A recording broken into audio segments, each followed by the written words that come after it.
Sobre as lendas e mitos associados ao peixe-boi, nós notamos que em muitas delas ele é sempre uma criatura que não é bem entendida, como um ser completo. Para as pessoas, geralmente ele é metade peixe, metade gente, ou metade peixe, metade outra coisa. As pessoas, ao verem ele assim, não entendem muito bem o que ele é ao vê-lo pela primeira vez, né? Por exemplo, os portugueses, quando chegaram aqui, eles viram o peixe-boi e acharam que ele era um quinotauro.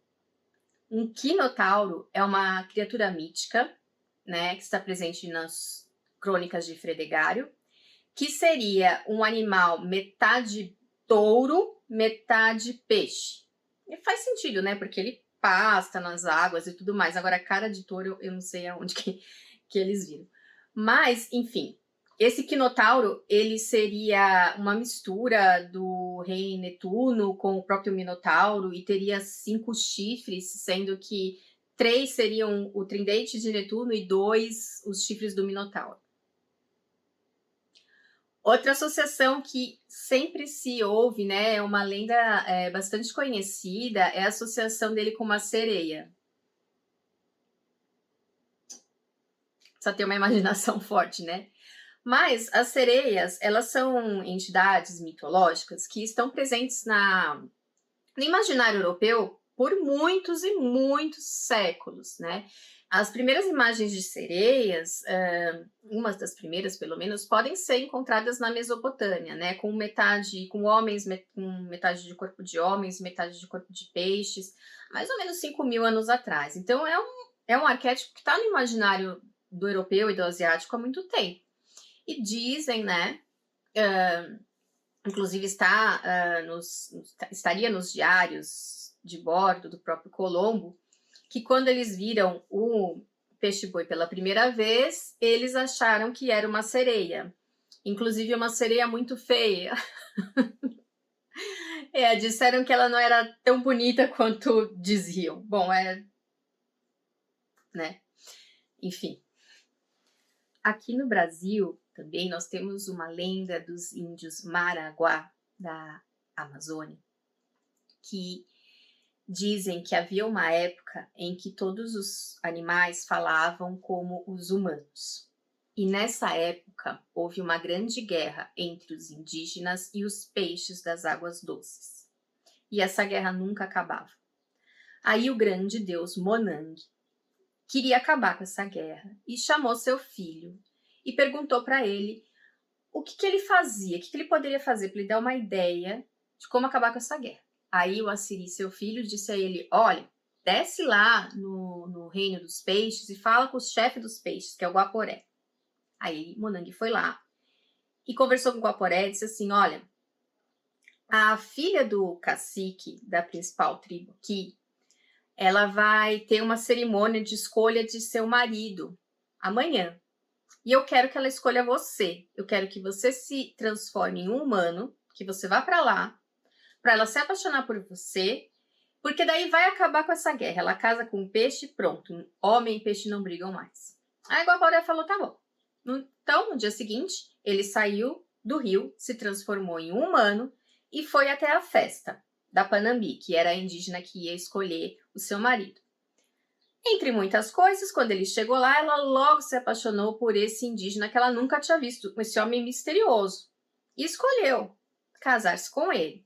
Mas aí o pai dela, o cacique, falou, mas eu não sei quem que é esse índio, eu não sei de onde ele vem, então você não pode se casar com ele. Aí ela ficou revoltadíssima e fugiu com o Guaporé. Passou a noite com o Guaporé nas águas do rio, né, próximo às águas do rio, e aí no dia seguinte o Guaporé virou peixe de novo e foi embora. E ela voltou para a aldeia.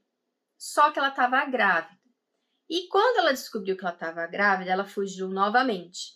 Ela foi para as águas, se afundou nas águas e foi viver lá com o Guaporé. E é óbvio que nasceu, depois de um pouquinho de tempo, o primeiro peixe-boi e a guerra acabou. Então, mais uma vez, né, essa figura do peixe-boi metade humana, metade peixe. Em outra lenda dos Ticuna, também da Amazônia, O peixe-boi é relacionado com a festa da moça nova, que é uma tradição que quando a menina menstrua pela primeira vez, ela é isolada, passa 3 meses isolada sem poder ter contato com nenhum homem, apenas com as mulheres da sua família. E aí quando ela sai tem essa festa da moça nova.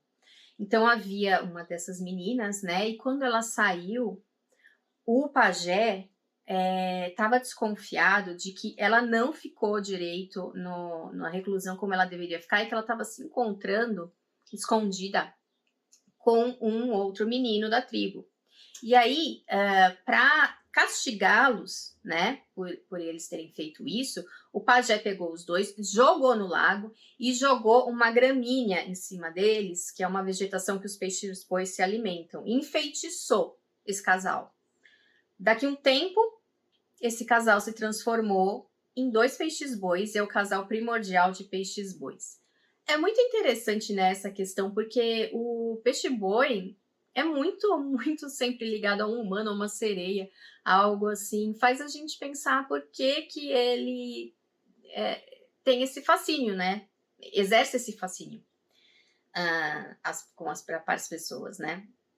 Deve ser por causa dessa doçura dele, dos olhos dele, dessa calma, dessa tranquilidade, que as pessoas olham e veem que ali tem um ser de certa profundidade, assim, sabe? De coração.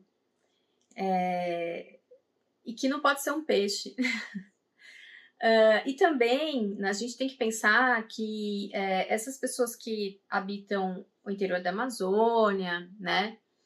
Ou que estão chegando em áreas onde os peixes-bois moram, nem sempre elas estão acostumadas a verem animais grandes que habitam as águas, né?